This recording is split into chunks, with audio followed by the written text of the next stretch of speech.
Okay, there's a ton of stuff going on today, so I'm going to jump right into your questions and into what the world looks like right now. We are, in fact, living through, at least so far, a major realignment of the global order, and that's exhausting. I don't know about you, but I am simply exhausted. And I don't mean sleepy tired so much as you just can't look away. There's another thing happening every 2 seconds because of the reordering and what it means. And so, I may or may not have time to talk about ICE today, although I will try and do that. But I want to emphasize right now what Trump is doing with regard to what was known as the rules based international order. Okay, so let's start with the fact that Donald Trump, the president of the United States, is not okay. It's not a medical diagnosis. I am not a medical doctor, but anybody who is watching him can certainly see the kinds of behavior that we have seen in our own relatives, our own friends, when they are no longer cognitively functioning correctly. So that's an issue. And it's an issue. I don't mean to downplay that. That's a huge issue. This is a man who has the nuclear football, right? And he is incredibly erratic.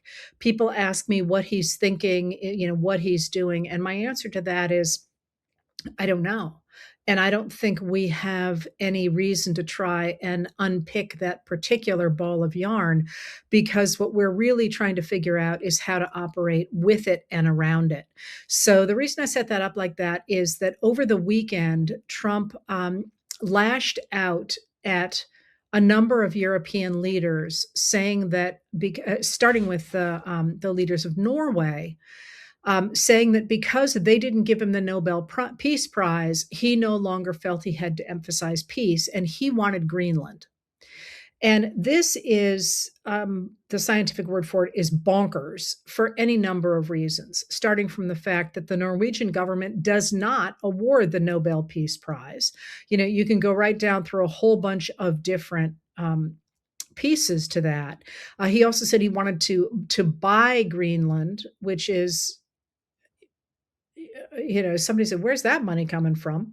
And the other piece there, of course, is that Norway and Greenland and Denmark, which is the kingdom in which Greenland sits, those are not the same countries. So it was just sort of this weird jumble of threats, but it's a threat coming from not your grandfather in the comfy chair in the corner, but rather from the most powerful man in the world. So all of a sudden, he took that threat against Norway and then sent it to the ambassadors of a number of other countries. And this threat was such that most of the observers, and I have to say myself included, did not think it was real. I mean, it was that bonkers. But then, of course, it turned out to be real. And since then, he has really doubled down on his threats with what feels almost like a sort of angry glee that he's going to do this, he's going to disrupt the world order, no matter what anybody else wants. So, what does that mean?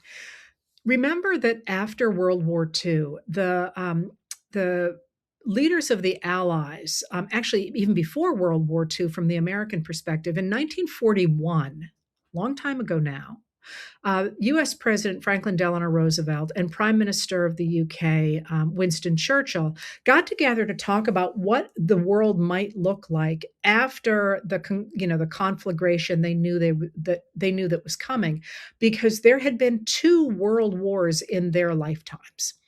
And world wars, any war is horrific, but these are true world wars with nations devastated, millions of people killed. I mean, refugees, countries torn apart. I mean, it was exactly, what you've seen on all those reels, but worse because you weren't actually seeing on many of the reels the huge devastation of the civilian life and what it means to rip that many people out of a society.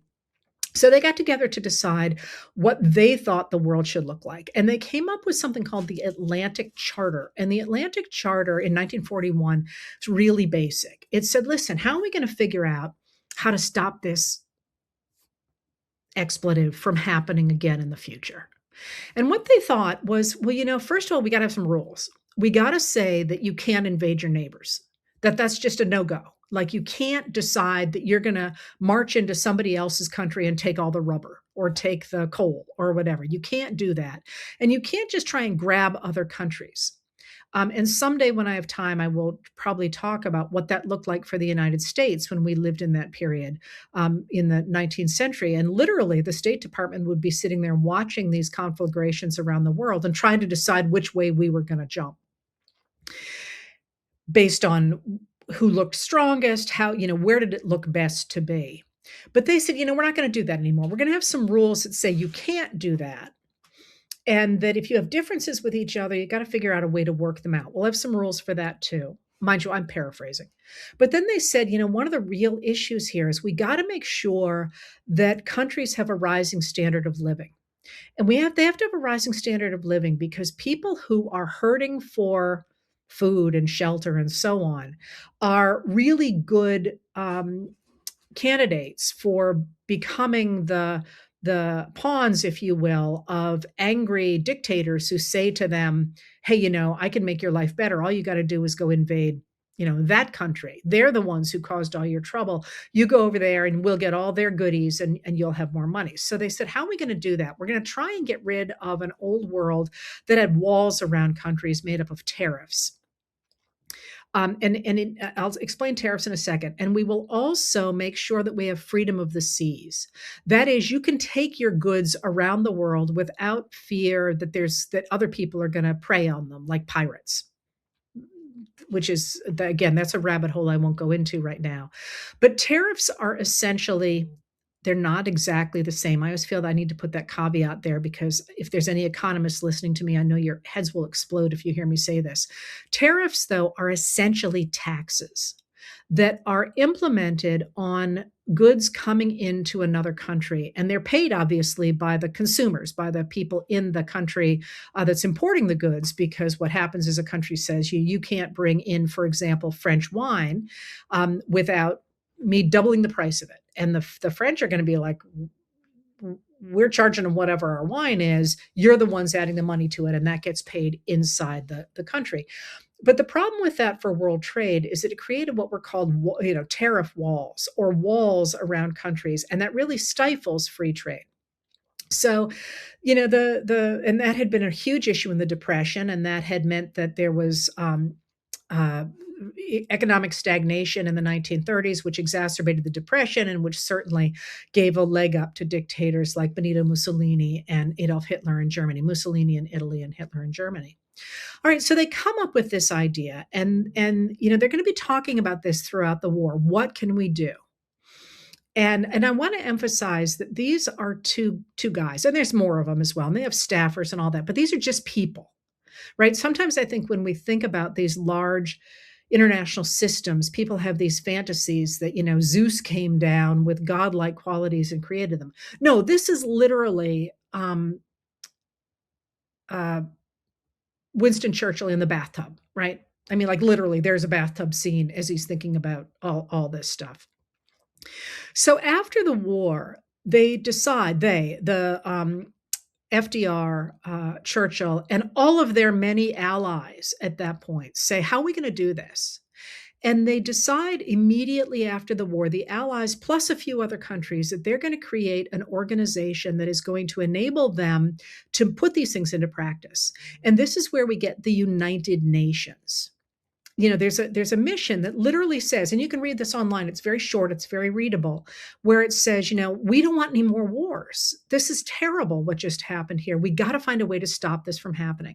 So here's what we all agreed to. Those of us who are in the United Nations agree that we're not going to invade each other, that we're going to not threaten each other, that we're going to, which is interesting because Trump's obviously threatening everybody, that we're going to have rules to work things out, and that we're going to work together to try and make sure that more wars don't happen. Well, it's a great idea, except with the real consolidation of the Soviet Union after the war.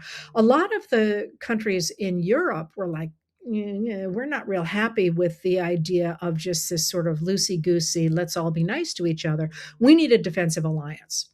So they put together something called the Western Alliance, which people, at least in the United States, don't hear much about. But pretty quickly they realized that's not going to be enough. They need to have a transatlantic alliance, and they need to have that transatlantic alliance in part because although the World War was fought in the Pacific and in the Atlantic primarily, right? The real threat from the USSR is coming over the poles to North America. So both into Europe and across the pole into North America. And they realized at that point that they need a transatlantic alliance. And people always forget over the pole things, but that's obviously very important right now. That's why NORAD tracks Santa, because they wanted to demonstrate that the organization between Canada and the US would be able to track anything coming across the poles like Santa, except that's not what they were worried about. All right. So in 1949, they put together all these groups of countries, put together the North Atlantic, right? Treaty Organization, the North Atlantic Treaty Organization, or NATO. And NATO is a defensive organization. And crucially, in their charter, which again you can find online, easy read, the fifth article of that says if any one of us is attacked, all of us will come to the rescue. So, what this does is it creates this enormous defensive alliance that really managed to make the world pretty secure for since it went into effect in 1949, in part because nobody wanted to mess with NATO. The US was the big dog in NATO, but NATO at this point has, top of my head, either 32 or 39 countries. It's very big and it's very powerful. And that has managed to protect that world economic order, the freedom of the seas, for example, and the attempt to have not entirely free trade, but to keep trade barriers low across the country, across the globe, and has enabled, as I said to somebody before, more than 1 billion people to be lifted out of poverty since World War II, primarily in India and Asia, and has stabilized the world economy. And the country that has benefited most from that is the United States of America, because we had these relationships around the world, both economic and security arrangements around the world, and of course, since then they have expanded far beyond that into Asia, into around the globe. All right, so that's the world that existed before Donald Trump got into office. Now, what he is trying to do is to destroy that world. Why? Like I say, I'm not going to pick apart that skein of yarn. But in order to do that, I mean, one of the reasons that certainly people like Vladimir Putin want to do that, he's the president of Russia, is because that global order says to him, no, you can't have Ukraine. And he really kind of needs Ukraine because his own economy is in terrible shape. And he wants to take the parts of Ukraine that have it's a really good industrial area, and has minerals and stuff as well. So he wants that land. And so long as other countries are there saying, no, no, no, no, no, you can't do that, he wants to break that system down. And he's wanted to do this for a long time. Well, as of this weekend, it appears that Donald Trump is actively trying to do the same. That is, he's threatened NATO for a long time over a number of things. But what he did this weekend, and in his insistence that he is going to buy or seize Greenland, what he is doing is he is directly threatening NATO. Remember that article about Article 5, that if one NATO ally is attacked, they all respond? Greenland is an autonomous island in the Kingdom of Denmark. So Denmark Greenland is part of Denmark. Denmark is one of the original signatories to NATO. So when Trump has done this is not simply, do we want Greenland or not? Greenland is by the poles. Has very valuable resources in it. Doesn't have a lot of people. Does belong and has since 1916 and before that, but 1916, the U.S. recognized Danish possession of Greenland. A relationship with Greenland, and the trick to what Trump keeps saying is they're not strong enough. I get so angry when people say such derogatory things, but he says all they have is 2 dog sleds and they only got one of them recently. He heard that from someone, I would lay money. But of course, what Greenland has is NATO. We have a base in Greenland. I mean, they were part of and are part of this NATO alliance. So that's just completely smoke and mirrors. And that whole idea that, the US is paying to protect Greenland and nobody, we're not getting anything out of it. That too is crap, because what we have gotten out of the NATO alliance and out of the other alliances we've had since World War II is this stable world that also has a stable economy. All right. So, I mean, again, all relative. So, I could hear without even looking people saying that's not true. That's not, it's never been that great. No, of course it hasn't been that great. That's just like the laws that we live under. Not everybody obeys them. It doesn't always go right, but it has been a framework that we've lived under since World War II. And again, I would argue, and I have argued elsewhere that I won't do today, that there have been a lot of cracks in that for the last 40 years in the United States. Maybe I'll get to that in a little bit. But that's where we were. And that's why what Trump is doing is so cuckoo for Cocoa Puffs. That is, this alliance, this system that has kept the world stable for 80 freaking years is being torn apart by a dude who's pissed off that he didn't get the Nobel Peace Prize because somewhere in his wildly tangled brain, he thinks he has solved 8 wars, which is just, again, Fruit Loops. I mean, that just simply hasn't happened. All right. So here's the questions that you asked about. First of all, what happened when he did this? Lots of people in the European Union did not think that this was real. And then they discovered it was. And they recognize and are openly saying the US president is not okay. We have a real problem. He is not okay. And they have actually openly called for Republicans in Congress to step up and do something, because the Democrats do not have the votes. For as much as they're trying to slow things down, and they are slowing things down, they're suing over things. For all that they're doing that, they do not have the votes. I'm going to come back to that, to get rid of Trump. So the European Union leaders are saying, do something. You Republicans must do something. And remember, the votes in Congress are slim enough that it would take about four Republican senators to make something happen to stop what Trump is doing. And so far, they are not doing it. Maybe even fewer in the House of Representatives, because the margin there is even smaller. All right, so what the EU has started to do is this. And this actually matters. I gave you that big, long setup because all of this matters, not in the short term, although there too, but we are watching the reordering of the earth, of the globe right now. And I'm sort of gobsmacked by that. I think one never wants to live through earth-changing moments, but here we are. So what the EU has done, first of all, is you have to remember that the European Union is the biggest trading partner for the United States. It is our biggest investor, and it is our biggest financial ally.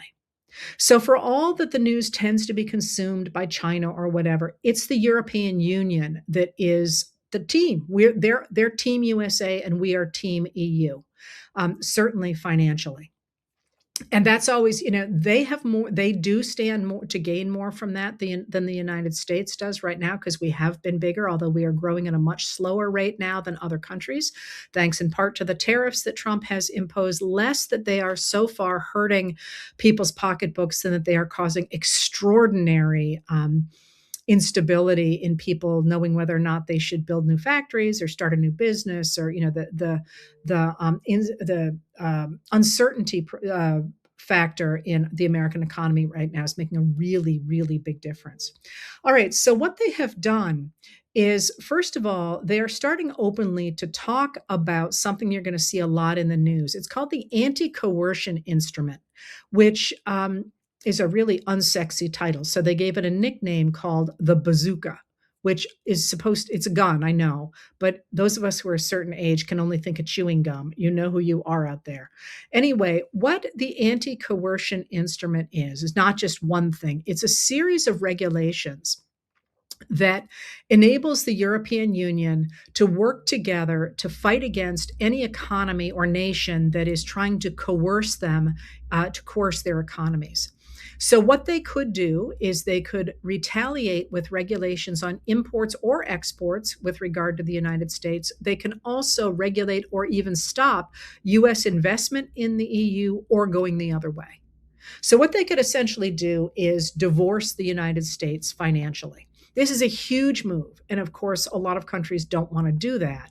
But that is now on the table. It's never been used before, but you're going to see that a lot in the news as people are talking about using the bazooka. I hate that name because all I can think of is, do you guys remember the little pink boxes? Anyway, so they can do that. But there are other things. While Europe is talking about that, there's a bunch of other things going on in the United States that I'm sorry. Let me finish with that. So Trump today gave a press conference after.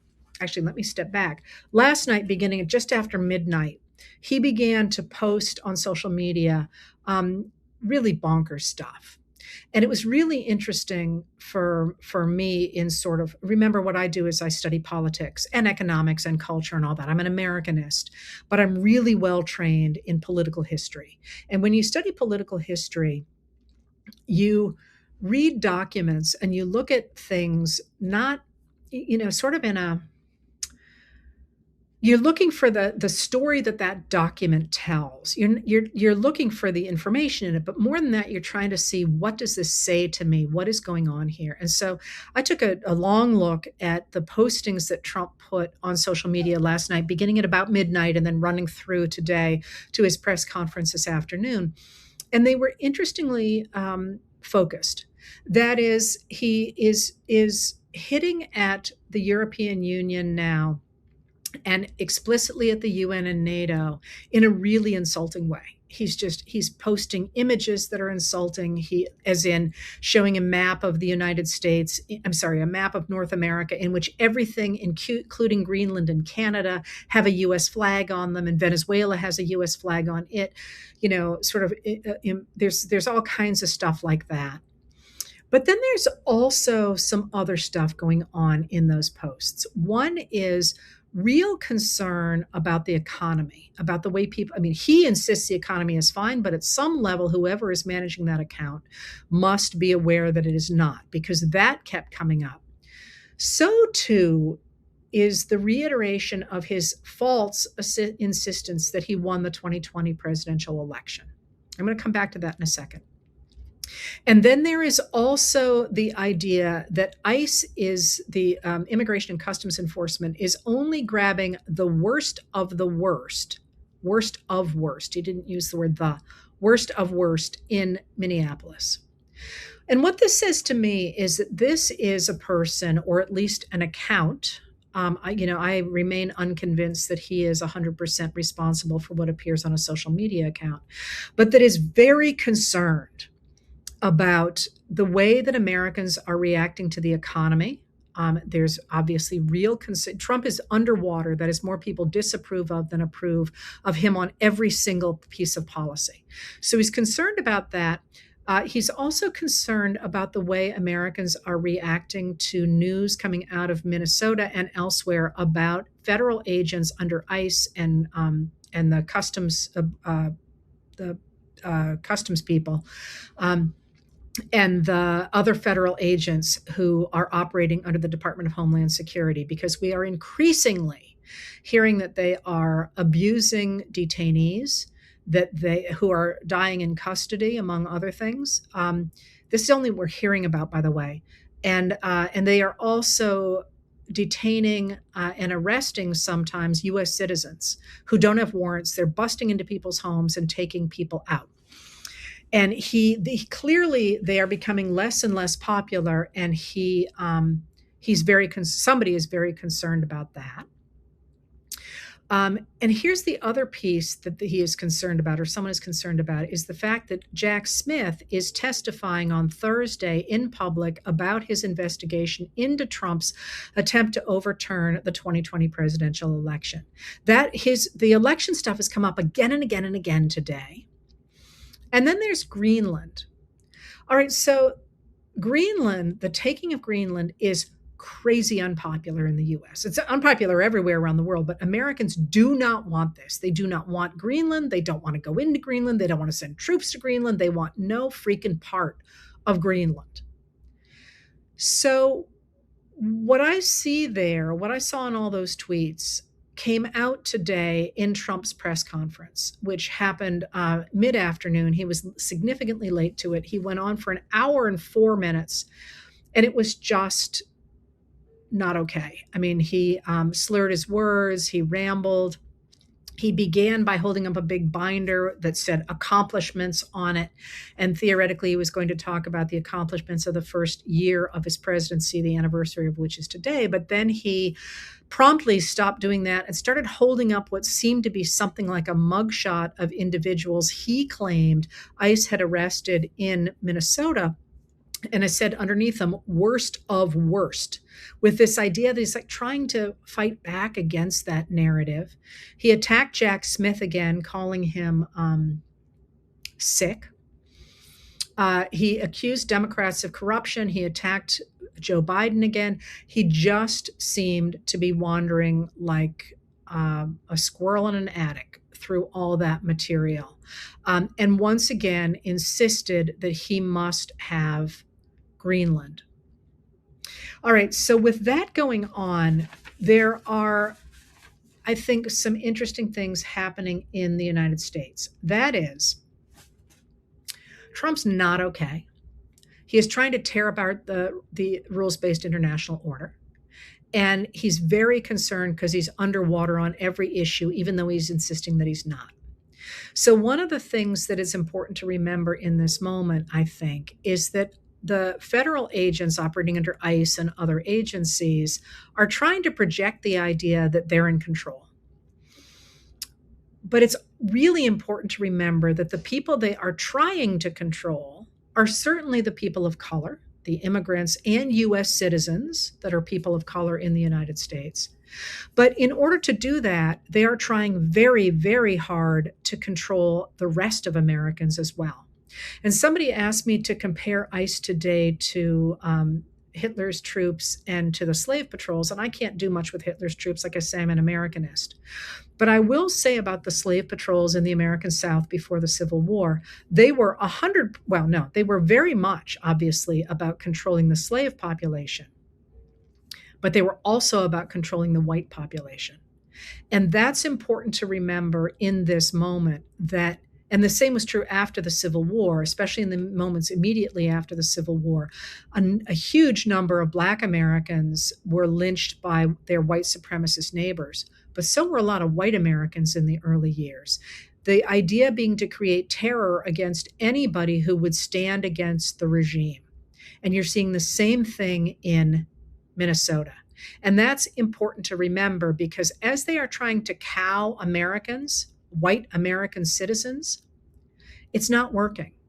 And this is one of the things I think that terrifies Trump is that it's just astonishing to me he started this in Minnesota. So I don't know if many of you have traveled much in Minnesota. I won't say I've traveled a ton in Minnesota, but I'm there not infrequently. There's a reason it's called Minnesota Nice. And they have a sense of community, a really deep sense of community and history. One of the reasons I go there so much is they have a very well-supported history museum that has people like me in to talk all the time because they are so incredibly civic-minded. And they could fill a major lecture hall twice in one day to hear a lecture on something like the Homestead Strike, which I spoke on there once. These people care deeply about their communities. So to start in Minnesota, which I don't think they picked for that reason, I think they picked it because it has a large Somali population. But to start there and to try to impose their will on that particular community was an interesting choice. Maybe they didn't really believe in such a thing as community, but it's not working. You know, Minnesotans are working together to reinforce community against, as I say, these badly outnumbered ICE agents in a country that has 340 million people. So that aspect of ICE, the attempt to cow all Americans, not simply people of color, But all Americans to say, "Oh, you're right. I'm not going to stand against Donald Trump," seems anyway to be backfiring. And instead of that happening, what you're seeing, I think, with this combination of Trump's deterioration and that pushback is immediate ratcheting up. This attempt to really force Americans to knuckle under to the Trump administration. That is increasingly problematic now. And I think you can see it really being pushed by people like White House Deputy Chief of Staff Stephen Miller. But I think it's especially problematic now as Donald Trump is so clearly mentally deteriorating. All right, so you asked me about the 25th Amendment, and you and other people have asked about impeachment. And let me tell you about those two things. First of all, the 25th Amendment is a complicated amendment. It was designed initially by Eisenhower. You see, if you read about it, that everyone claims it was designed after the assassination of Kennedy, but in fact, it was Eisenhower who decided we needed to have such a thing because two reasons. One, because he had been incapacitated by ill health during his presidency and knew there needed to be some formal method to make sure that the president was covered in case he could not fill his job. And also because in World War I, he had watched a commander who was not okay making poor decisions that killed people. And he knew that there should have been a mechanism for getting rid of that person. So anyway, the 25th Amendment is complicated, and it requires a number of the people in the cabinet, including the vice president, to say the president's not okay. And the problem with that, and one of the reasons people like me were so angry about the Senate, the Republicans in the Senate putting in place the people that they did into the cabinet, was not only that they were unqualified for the positions they now hold, but they know they are unqualified and that they hold them only by virtue of the fact that Donald Trump is in office. They're not going to 25th him. They're just not. Try and think that through. They should, but they're not going to. So that leaves the idea of impeachment. Now, the thing about impeachment is that was designed by the framers of the Constitution to be nonpartisan. And certainly the things that Trump has done, Trump 1.0 as well as 2.0, have the things that he should have been impeached for were as long as your arm. And somebody asked, well, if he's got immunity because of the Donald J. Trump versus U.S. decision from JLI, July 2024, how can they impeach him? Remember, impeachment is not about crimes. It can be, but it can also be that you are simply not doing your job. So one of the examples I always use is you could elect me president and I could do nothing but sit in the White House watching video games, which probably wouldn't happen because I've never played a video game in my life, but I might just sit there reading history books. And in that case, I haven't broken any laws. You're allowed to sit in the White House and read history books, but I'm also not doing my job. So you could impeach me and say, we don't trust you. You're not doing your job. The world is falling apart. We need somebody else in that position. That's not a crime, but you could be impeached for it. In this case, the Supreme Court has said that Trump cannot be prosecuted for crimes committed as part of his regular duties as president, but he can be prosecuted not while he's in office. That's a subset over there. But after office, he could be prosecuted for things that are not part of his official duties. And that's what Jack Smith is going to be testifying about on Thursday. The things that he found that were not part of a president's official duties that Trump engaged in order to overturn the election of 2020. So he could be impeached. But the problem with that is the Republicans in the House of Representatives are not going to do that. They're just not. Suppose they could. The irony of this is that if you had those 8 Republicans who did this, they would go down in history as the saviors of the country. They would be right up there with, Eisenhower and Grant and Lincoln, and the fact they won't do it is an interesting psychological study, but it's also, I think, a problem with where our politics are. Because I say there's a hotline to fame and fortune right there. And they're not taking it. All right. So impeachment's not going to work, or maybe it could.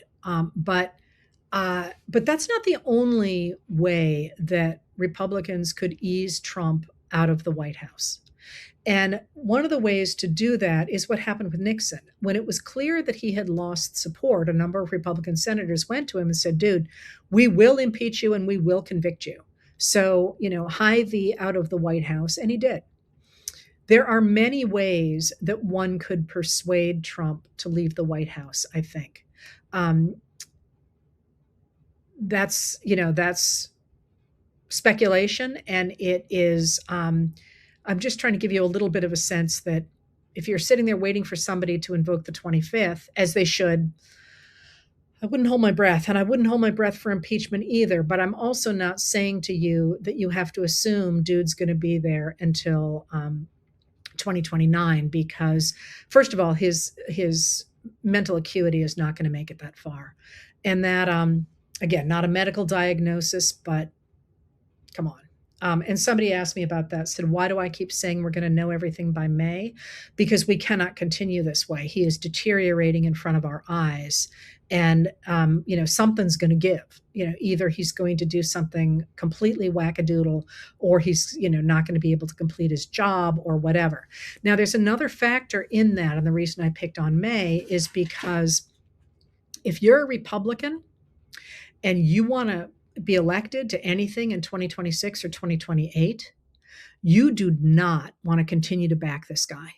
Even if you like everything he's doing, he is visibly falling apart in front of American voters. Now, again, you might say, well, a lot of my voters don't watch him. It's okay. More and more cartoons of him as a screaming baby, him in a leotard. I mean, because he's taking prizes from Simone Biles, for example. You don't want that. You want him off stage. And that is, I think, a piece to remember, that the more elected Republicans hear about how unhappy Americans are with Trump, the better the chances are that they will move him off stage in one way or another. And I hear all the time, well, JD Vance is just as bad. JD Vance, listen, you don't have to like him at all. JD Vance is not bonkers. I certainly have grave concerns about JD Vance, but I don't think JD Vance is going to accidentally incinerate the world. So that is part of what's going on here and worth thinking about. And I'm going to come back to that in a second, and about where we are in a second. But one of the places I want to go here is, and see, I feel like I've already gone on way too long, and this is so much is going on every freaking minute. But the United States, with Trump at its head, is really abdicating the role that it's held on the world stage for the last 80 years. And one of the things you're seeing with the European Union right now, and with the World Economic Forum at Davos and so on, is a lot of people who kind of were going along with the U.S. throwing its weight around for a long time are saying, we can't live like this. The U.S. is no longer a reliable partner. And that is making them cozy up to China. You've seen that with a number of countries recently, including Canada. And you've also seen people starting to walk out of U.S. financial instruments, for example, starting to say, we want to make sure we're diversified enough that if you people really go off the deep end, you don't drag us with you. And that mattered today in Davos, because the Prime Minister of Canada, Mark Carney, gave a speech. And in that speech, he did something really interesting. He actually said, cut it out. All of you people who are sitting there, and he's speaking primarily to other leaders, not just political leaders, but business leaders and so on, that are hoping that the rules-based international order is going to come back, cut it out. It's not coming back. It's gone. And we have to stop hoping that the United States is going to become the partner that it once was, because it's not. And he also said, it hasn't been a very good partner for a while now, which is also true. And I'm sorry, that was my editorial comment. It is also true. And so he said, it's time for us to think of the future. And then he did something that I've been watching for now for at least a year.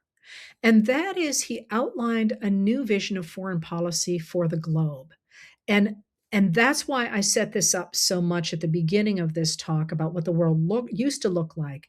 Right now, there's a lot of people going, of crap, what do we do next? And Putin and Xi and Trump all want to divide the world into thirds and so on. And what are we going to do? And Carney articulated a new vision, and it was a really interesting one because it was virtually identical, although a slightly different name, to the one that former President Joe Biden, and former Secretary of State Antony Blinken were putting in place during the 4 years that they were in power in the United States. And what Carney called that was variable geometry. What Biden and Blinken called it was diplomatic variable geometry. And what that means is, first of all, I think it's a perfectly awful name. And I always thought of it as ad hoc committees or tables, basically. What that means is that what they have said is that instead of dividing the world between communism and democracies the way the world tried to do in the Cold War, which didn't fit very well, or trying to turn it into, democracies and autocracies or whatever. What this plan suggests is that the world itself should use a model much like the European Union, which is the ones who came up with the idea of variable geometry. And what that means, word geometry is weird there, but what that means is simply that, how do you nail together a whole bunch of really different countries in Europe, for example? They all got different cheeses, right?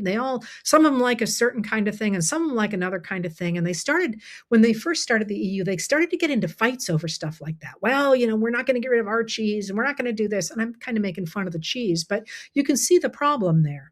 And what they came up with was this: that in order for countries to get along, you have to sort of be flexible enough to say, hey, listen, and I'm making up these numbers, 5 of us care really deeply about the herring catch. I don't know, I made that up. But these 3 countries over here, they don't like herring. They don't want to have anything to do with the herring catch. But these 3 countries care a lot about football. And so do these 3 countries. So they're going to work together. And if you think about the world as an ever shifting series of alliances according to what matters to people, you stop thinking so much about the kinds of governments they have and so on, and start to think about cooperating in ways that move the ball forward. And as I say, Biden and Blinken did this, and it worked incredibly well over fentanyl.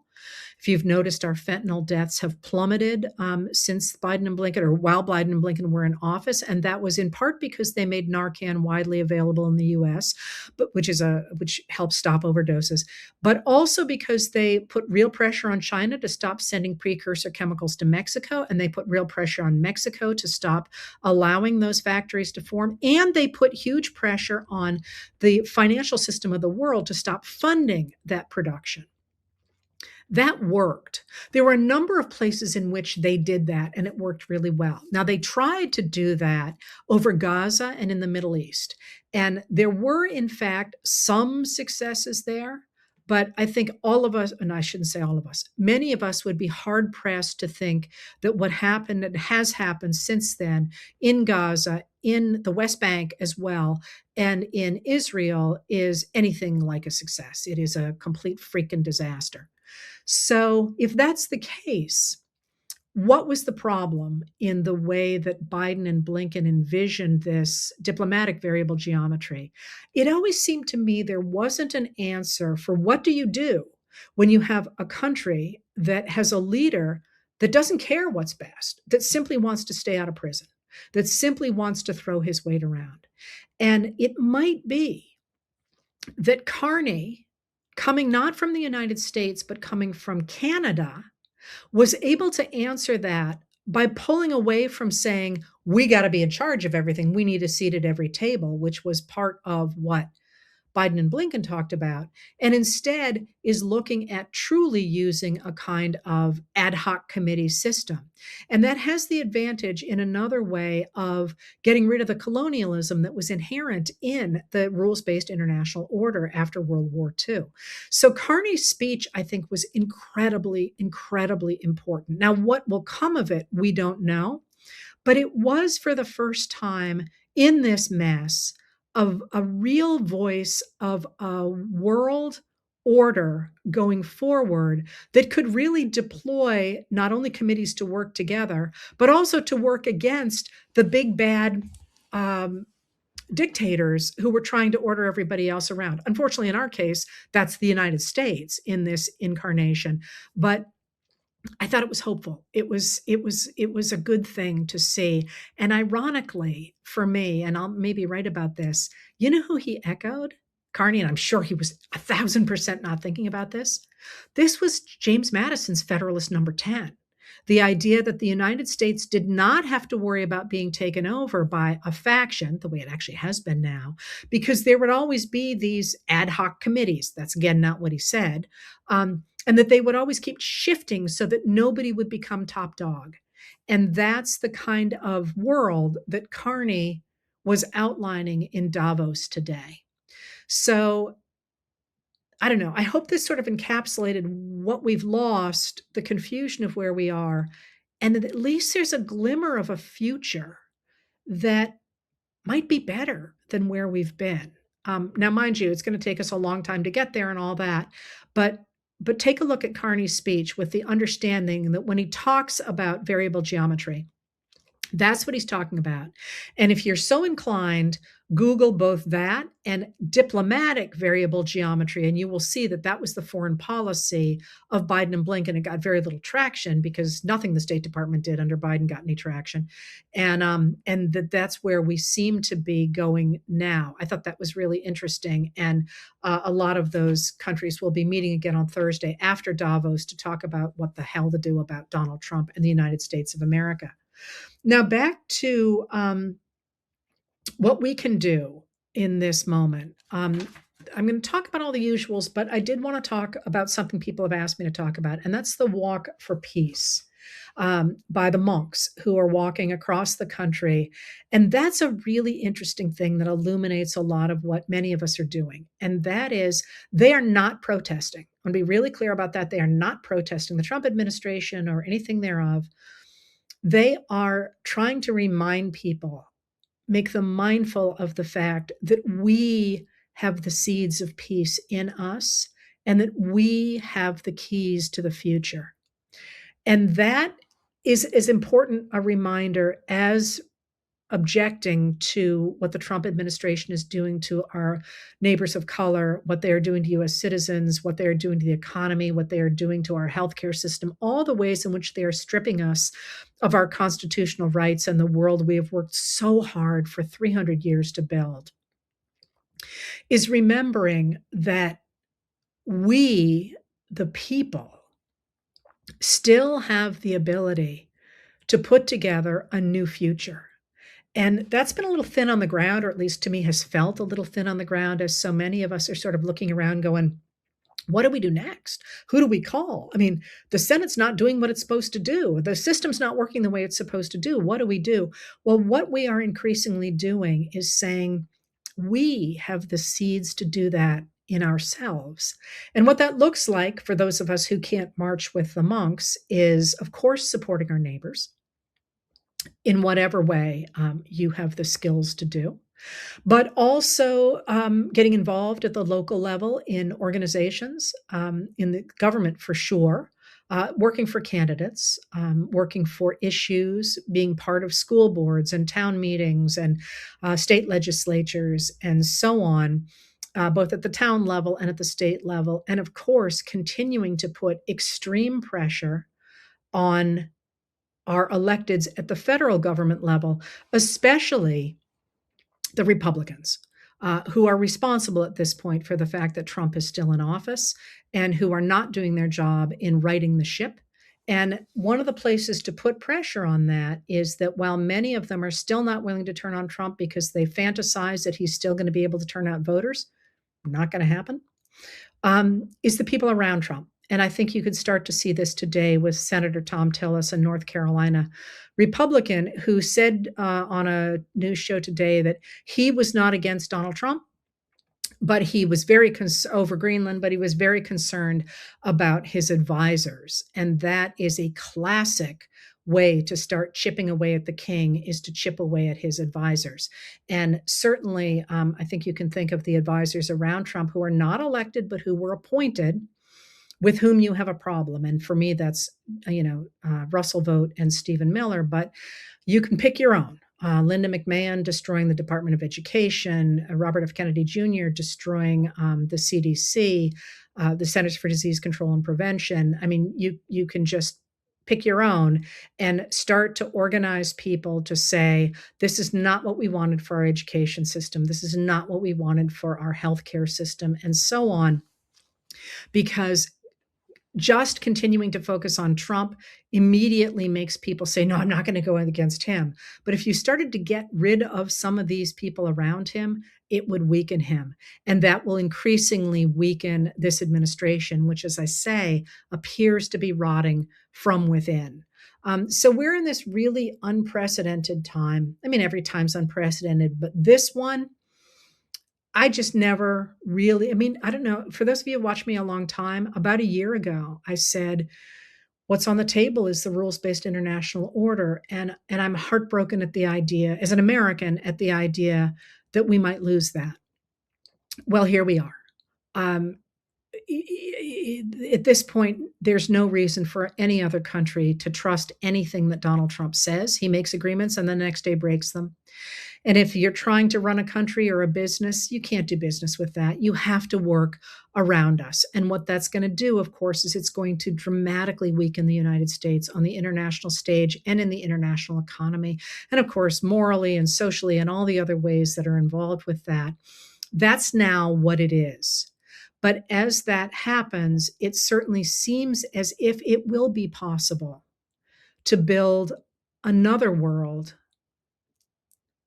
instead of the one that is threatening us right now, a nuclear armed, dangerous world in which a few major countries throw their weight around and everybody else has to do what they say. It seems, at least with this Carney speech, there are some other possibilities. And for me, at least, that was a wonderful thing to say today, because this has been pretty expletive grim since the weekend, watching Trump tear up literally hundreds of years of work, careful diplomacy, brilliance, because he's upset he didn't get a Nobel Peace Prize and his brain is full of squirrels.